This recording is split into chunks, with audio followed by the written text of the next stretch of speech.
दीवानापन episode 149। अब आगे। आशी ने दूसरे ही पल सारांश के कॉलर को पकड़ा और गुस्से के साथ उसे खुद से दूर करके बोली, सारांश क्या तुम पागल हो गए हो?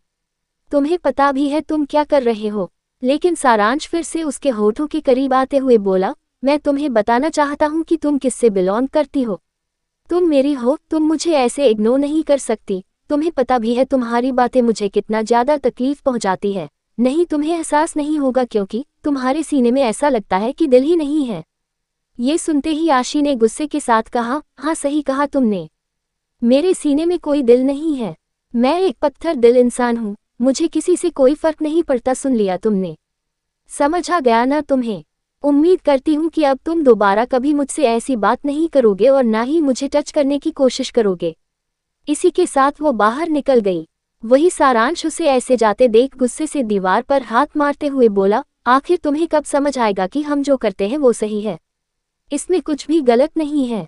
इधर दूसरी तरफ जन्नत इस वक्त कुछ लड़कियों से स्माइल के साथ बात कर रही थी, पर तभी अचानक से उन लड़कियों की स्माइल गायब हो गई और वो सभी एकदम से चुप हो गई। जन्नत जब उन्हें अचानक से चुप होते देख समझी में बोली, क्या हुआ, कुछ हुआ है क्या? पर तभी उसे अपने पीछे कुछ महसूस हुआ, जिसे महसूस करके उसने अपना सर घुमाया तो वहां पर रिधान को देखते ही जन्नत ने दूसरे ही पल, आप यहाँ क्या कर रहे हैं? क्या आपको कुछ काम था? जन्नत की बात पर रिधान ने कहा, हाँ मुझे तुमसे कुछ बात करनी है, मेरे साथ चलो। ये सुनकर जन्नत कुछ जवाब देती उससे पहले ही रिधान उसे खींचते हुए सीधे पार्टी से बाहर गार्डन की तरफ लेकर जाने लगा। जन्नत को कुछ समझ नहीं आया। वो तुरंत उसे रोकते हुए बोली, रिधान ये क्या कर रहे हैं आप? रुकिए, आप मुझे कहाँ लेकर जा रहे हैं?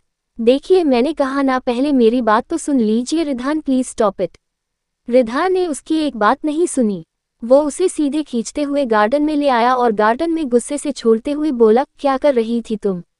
जन्नत को रिधान की नाराजगी का मतलब ही समझ नहीं आया।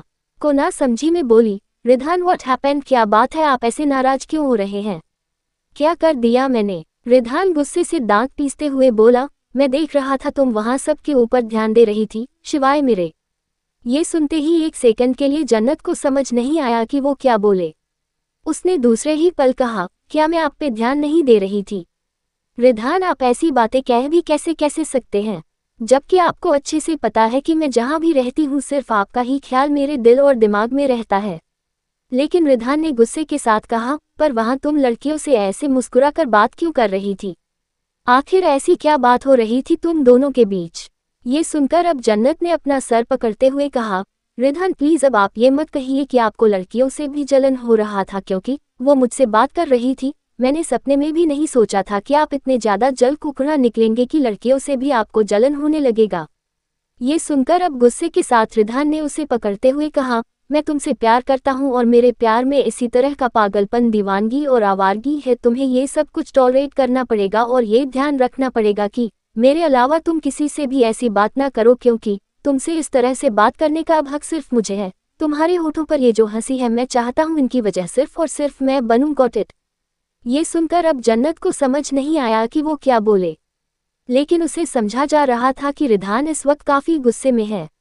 अगर उसने रिधान की अगेंस्ट में एक भी बात कही तो इससे उसे ही प्रॉब्लम हो जाएगी, जिस वजह से वो तुरंत प्यार से बोली, रिधान मैं आपकी बात अच्छे से समझ गई और आई प्रॉमिस नेक्स्ट टाइम से मैं किसी से भी ऐसे मुस्कुराकर बात नहीं करूंगी।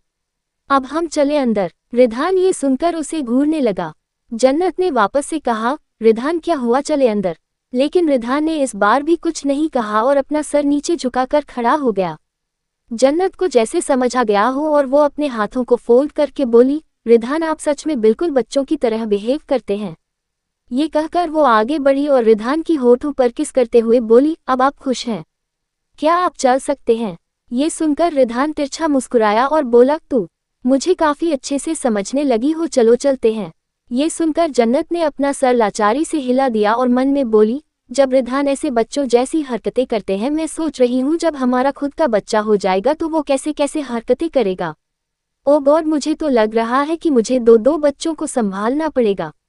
पर मुझे समझ नहीं आ रहा आजकल मुझे बच्चों का ख्याल क्यों आता है। इनफैक्ट मुझे एक कल रात सपने में भी बच्चे दिखाई दिए थे। पता नहीं क्यों पर आजकल मुझे बच्चों के ख्याल आते रहते हैं। तभी रिधान ने कहा, अब तुम क्या सोच रही हो? क्या फिर से तुम किसी और के बारे में सोचने लगी? ये सुनते ही जन्नत ने गुस्से के साथ कहा, नहीं रिधान, मैं आपके बारे में ही सोच रही हूँ, इसलिए प्लीज परेशान होना बंद होइए। ये सुनकर रिधान ने अपनी भौहें चढ़ा ली। वो दोनों अंदर पहुंचे तो तन्मय ने उन्हें घूरते हुए कहा, रिधान तुम जन्नत को कहाँ लेकर चले गए थे? यहाँ मुझे उसे किसी से मिलवाना था। रिधान अपनी भौहें चढ़ाकर बोला, मेरी बीवी को आप बिना मुझसे पूछे किसी को नहीं मिलता सकते। पहले मुझे बताए कि आप किससे मिलवाने वाले थे। ये सुनकर तन्मय ने कहा, वो तुम्हारी बीवी से पहले मेरी बेटी थी। अब उसे छोड़ो और जन्नत बेटा तुम मेरे साथ चलो। ये कहकर वो अपना हाथ आगे बढ़ाया तो जन्नत भी अपना हाथ तन्मय के हाथ में देने लगी। तभी रिधान ने कहा, बिल्कुल भी नहीं, जिससे भी मिलना हो मुझे बता दीजिए, तभी मैं अपनी बीवी को जाने दूंगा, क्योंकि अब ये आपकी बेटी नहीं रह गई, इसलिए इस पर सबसे ज्यादा हक सिर्फ और सिर्फ मेरा है। ये सुनकर अब जन्नत और तन्मय दोनों ही एक दूसरे को लाचारी से देखने लगे, जैसे उन दोनों को रिधान अब पागल लग रहा था। पर तभी जन्नत ने तन्मय से जाने को इशारा किया और रिधान से बोली, रिधान आप कब इतना ज्यादा पजेसिव होना बंद करेंगे? मैं डैड के साथ सबसे मिलने ही जा रही थी। रिधान आपको पता है ना कि मैं आपकी बीवी हूँ, मुझे आपसे कोई दूर नहीं कर सकता, इसलिए प्लीज ऐसी बात बात पर इनसिक्योर होना बंद कीजिए। ये सुनकर रिधान ने गुस्से के साथ कहा, मैं कैसे इनसिक्योर ना हूँ? तुमने अभी तक मुझे ये तक नहीं कहा कि तुम मुझसे प्यार करती हो और तुम सोचती हो कि मैं तुम्हारे लिए इनसिक्योर ना हूँ। तुम्हारे दिल में अभी भी मुझे नहीं पता कौन है। तुम किसी को भी मौका दे सकती हो, मैं तुम्हें लेकर कोई भी रिस्क नहीं लेना चाहता, गॉट इट? ये सुनकर अब जन्नत को समझ नहीं आया कि वो क्या बोले, इसलिए वो बिना कुछ कहे ही सीधे भावना की तरफ जाने लगी। रिधान उसके पीछे पीछे जाते हुए बोला, तुम कहाँ जा रही हो? इस पार्टी में तुम्हें मेरे साथ रहना चाहिए क्योंकि तुम मेरी बीवी हो, पर तुम तो अकेले ही इस पार्टी में घूम रही हो। जन्नत अब काफी ज्यादा फास्टेड हो गई थी क्योंकि रिधान पूरी पार्टी में उसके आगे पीछे ही घूमे जा रहा था। तभी भावना उन दोनों को देखकर बोली, क्या हुआ है तुम दोनों को? तुम दोनों ऐसे बिहेव क्यों कर रहे हो? सब कुछ ठीक तो है ना? तभी जन्नत ने मुंह बनाकर कहा, पहले मुझे ये बताए अपने रिधान को क्या खाकर पैदा किया है? ये सुनकर भावना अपनी आंखें बड़ी करके बोली, क्यों बेटा, क्या हुआ? क्या बात है? जन्नत ने रोने से आवाज में कहा, आपका बेटा मुझे चैन से वॉशरूम तक जाने नहीं देता, हर जगह आगे पीछे लगा हुआ है। मैं सच में थक गई हूँ, मुझे थोड़ी देर अकेले सुकून से रहना है, पर वो है कि मुझे रहने नहीं देता। अब आप ही बताएं मैं क्या करूं, कैसे करूं? और अभी देखिएगा वो फिर से आते ही होंगे। उसने अभी ये कहा ही था कि तभी रिधान आते हुए बोला, तुम्हें वाइन पीने की जरूरत नहीं है, मैं तुम्हारे लिए एक लाइट कॉकटेल लेकर आया हूँ। ये कहकर उसने उसकी तरफ ग्लास बढ़ा दिया तो जन्नत ने भावना की तरफ इशारा किया, जैसे वो कहना चाह रही हो कि देख लीजिए आपका बेटा फिर से मेरे पीछे आ गया। वही भावना भी हैरान थी क्योंकि उसने कभी सपने में भी नहीं सोचा था कि रिधान ऐसी भी हरकतें कर सकता है, वो इस तरह जन्नत के पीछे पागल हो सकता है। तभी रिधान अपनी भौहें चढ़ाकर बोला, क्या सोच रही हो? और तुम अभी तक ड्रिंक क्यों नहीं ले रही? एवरीथिंग इज ऑक, तुम्हारी तबीयत तो ठीक है ना? ये कहते हुए वो उसके चेहरे को टच करने लगा तो जन्नत तो तुरंत ड्रिंक लेते हुए कहा, मैंने ले लिया और रिधान, और अब मैं इसे पी रही हूँ। मुझे लगता है आपको जाकर अपने दोस्तों से मिलना चाहिए। देखिए ना मानिक भाई कैसे बार काउंटर पर अकेले आपका इंतजार कर रहे हैं। ये सुनकर रिधान अपनी भौहें चढ़ाकर बोला, उसके पास तो कोई गर्लफ्रेंड या बीवी है नहीं, फिर उसे क्या पता रिस्पॉन्सिबिलिटी क्या होती है। मैं तुम्हें छोड़कर कहीं नहीं जाऊंगा क्योंकि अब तुम मेरी बीवी हो, मेरे ऊपर तुम्हारी रिस्पॉन्सिबिलिटी आ चुकी है। ये सुनकर जन्नत का मुंह खुला का खुला रह गया और उसने दूसरे ही पल कहा, तो आप मेरे आगे पीछे घूमकर अपनी रिस्पॉन्सिबिलिटी पूरी कर रहे हैं? आखिर इस तरह मेरे आगे पीछे घूमकर आपकी कौन सी रिस्पॉन्सिबिलिटी पूरी हो रही है, जरा मुझे भी बताए। ये सुनकर रिधान बोला, क्या तुम्हें पसंद नहीं है मैं तुम्हारे आगे पीछे घूम रहा हूँ? जन्नत ने इरिटेट होते कहा, फिलहाल के लिए तो बिल्कुल भी नहीं, क्योंकि देखिए चारों तरफ सब हमें ही देखकर हंस रहे हैं, आपको कुछ शर्म करनी चाहिए रिधान। ये सुनकर रिधान चारों तरफ देखने लगा जहां सब उन्हें देख रहे थे, पर रिधान के देखने से सभी एकदम से हड़बड़ा गए। रिधान ने इसके जवाब में कहा, लोगों का काम है देखना, उन्हें देखने दो, मुझे इससे फर्क नहीं पड़ता। ये सुनकर जन्नत ने अपने सिर पर हाथ रख लिया और वो भावना को देखने लगी। भावना ने पहले अपने सिर पर हाथ रख लिया था, जिसे देखकर जन्नत को एहसास हुआ कि भावना से कहकर भी कोई फायदा नहीं था। पर तभी वहां पर आवाज आई, आपको शर्म नहीं आती जोरों का गुलाम बनते हुए? ये सुनते ही रिधान अपनी भौहें चढ़ाकर आशी को घूरते हुए बोला, अपनी बीवी के लिए जोरू का गुलाम बनने में क्या प्रॉब्लम है? डैड भी तो मॉम के जोरू के गुलाम है, तो मैं क्यों ना रहूं? ये सुनते ही भावना ने दूसरे ही पल कहा, ये तुम्हारी गलतफहमी है कि तुम्हारे डैड में आगे पीछे घूमते हैं। तुम्हें दिखाई नहीं दे रहा है वो कैसे अपने दोस्तों के साथ बिजी है? उन्होंने मुझे ठीक से देखा तक नहीं। ये कहते हुए भावना ने मुंह बना लिया। तो वही जन्नत ने तुरंत भावना की पीठ को सहलाते हुए कहा, मॉम शांत हो जाए, आप डैडी से नाराज मत होइए। हम आपकी तारीफ करते हैं, आप बहुत खूबसूरत लग रही है। ये सुनकर भावना ने मुंह बनाकर कहा, तुम सबकी तारीफ से तो मैं खुश हो जाती हूँ, पर मुझे अपने पति की तारीफ चाहिए जो कि कभी नहीं करता। ये सुनकर अब जन्नती रिधान को देखते हुए बोली, अगर ऐसी बात है तो रिधान भी मेरी तारीफ नहीं करते, मुझे रिधान से भी नाराज हो जाना चाहिए। ये कहकर अब वो मुंह फुलाकर खड़ी हो गई। तो वही रिधान की आंखें छोटी हो गई। वो दूसरे पल बोला, क्या कहा तुमने? मैं तुम्हारी तारीफ नहीं करता। तुम ऐसा कैसे कर सकती हो? क्योंकि मैं तो तुम्हारी बहुत ज्यादा तारीफ करता हूँ। मैं तो दिन रात तुम्हारी तारीफ करता हूँ।